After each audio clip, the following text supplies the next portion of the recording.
Hey, this is Ryan, and today I'm going through a tutorial on step functions. If you ever used Apache Airflow, I think it's pretty similar to that, but I'm still new to step functions. So in the words of the tutorial, step functions allow you to run a serverless workflow that coordinates multiple lambda functions. In the example, you are a developer who's been asked to create a serverless application to automate handling of support tickets in a call center. While you could have one lambda function call the other, you worry that managing all of those connections will become challenging as the call center applications become more sophisticated. To solve this challenge, if you use step functions, you can easily coordinate multiple lambda functions. It keeps your functions free of additional logic by triggering and tracking each step of your function.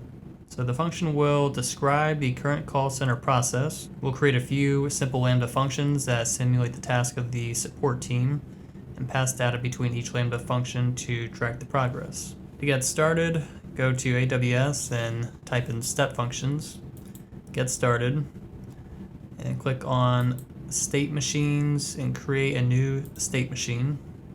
We'll author with code snippets, and I think we'll just go with the standard type for now.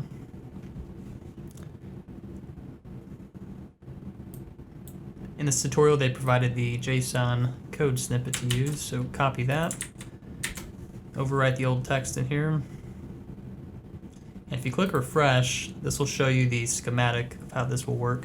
So step 1 is to open the case, step 2, assign case, work on case, and if the case is resolved, either close it or escalate it.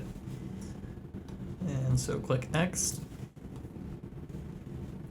Let's give our state machine a name.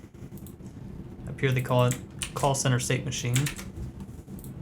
We do want to create a new role, and we'll choose an existing role, but we'll have to create one ourselves. So let's go to IAM, create role.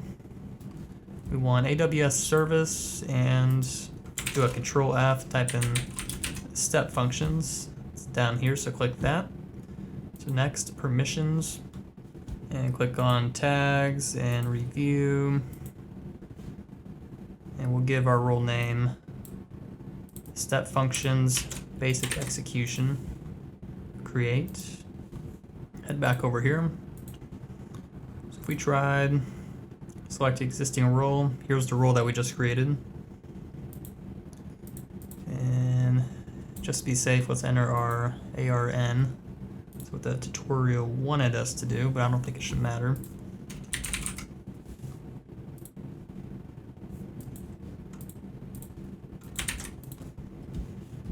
Okay, create state machine.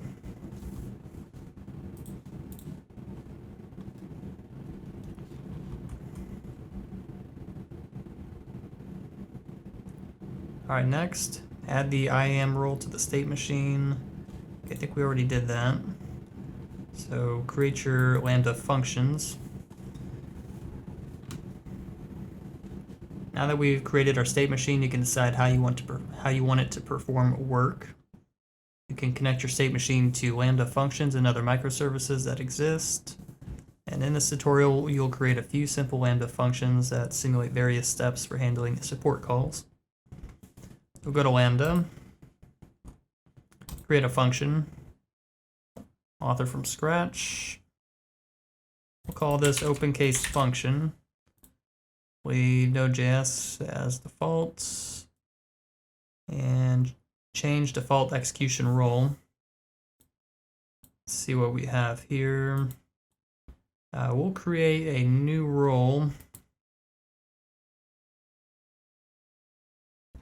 In the tutorial, they have a lambda basic execution role. We'll actually have to create that. So go back to role, create role, AWS service, and we want lambda this time. Type in basic, so lambda basic execution role.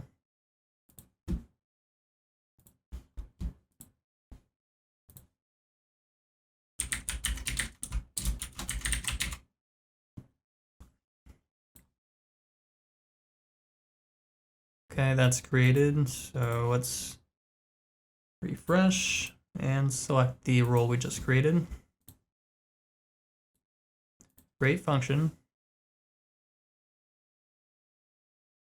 replace the contents of the function code with the following.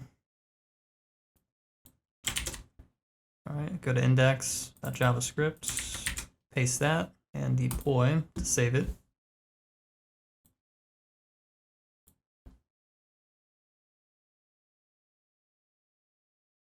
Okay, so we created one lambda function, but we need 4 more.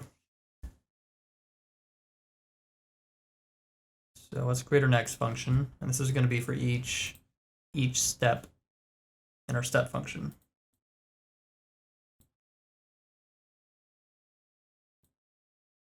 Going back here, you can kind of get a general view of where we're going with this. So for assign case function, this is the next one we'll create.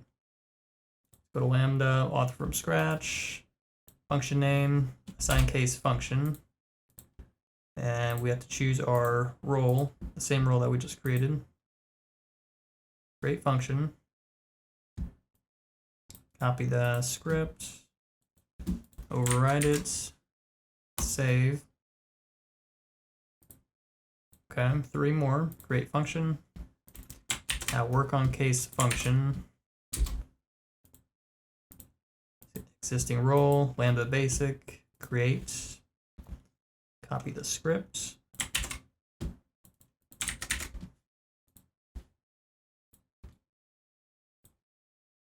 Close case function.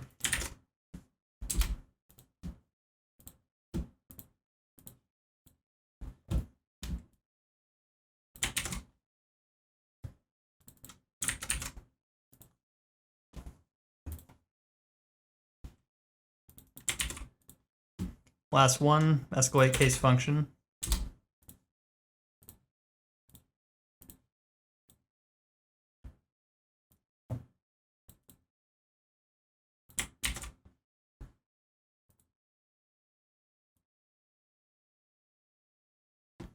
Huh, don't know what that means.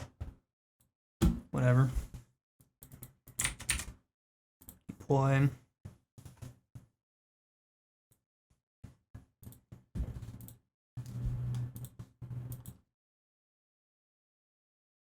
Okay, here's our 5 functions. Next, populate your workflow. So we want to go back to step functions. And in here, we have a resource ARN for each step. And we need to replace all of these with the new function ARN. So if we started with open case, we'll select our open case function, copy this ARN. In these parentheses, we want to override it, paste that new one in there. That's open case. The next one will be assign case.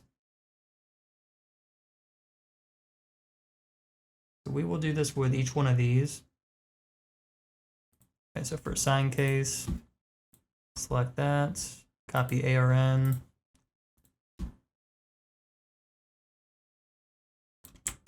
paste. Third one, work on case, copy ARN,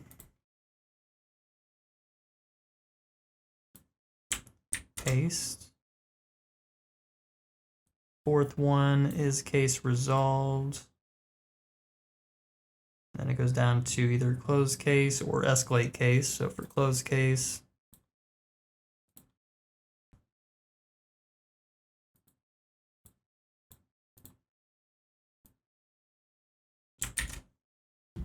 and then escalate case.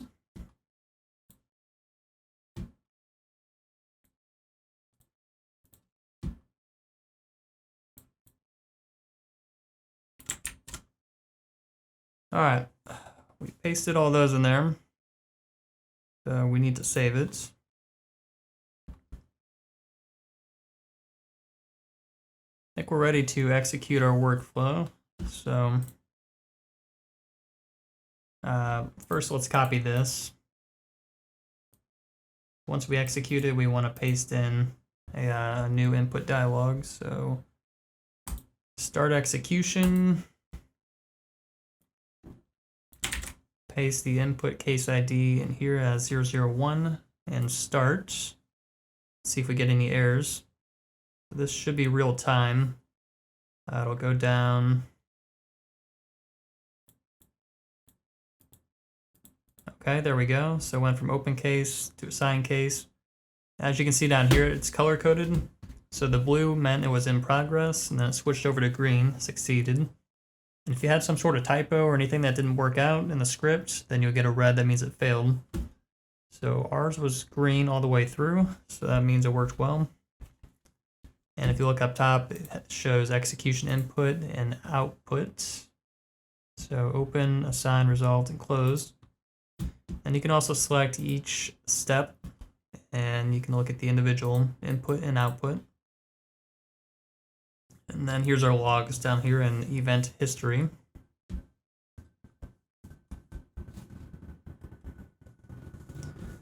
All right, that should be the end of the tutorial. So going back down here,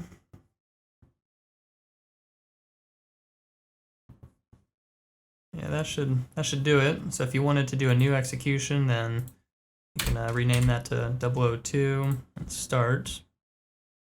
And then it might take you down a different route.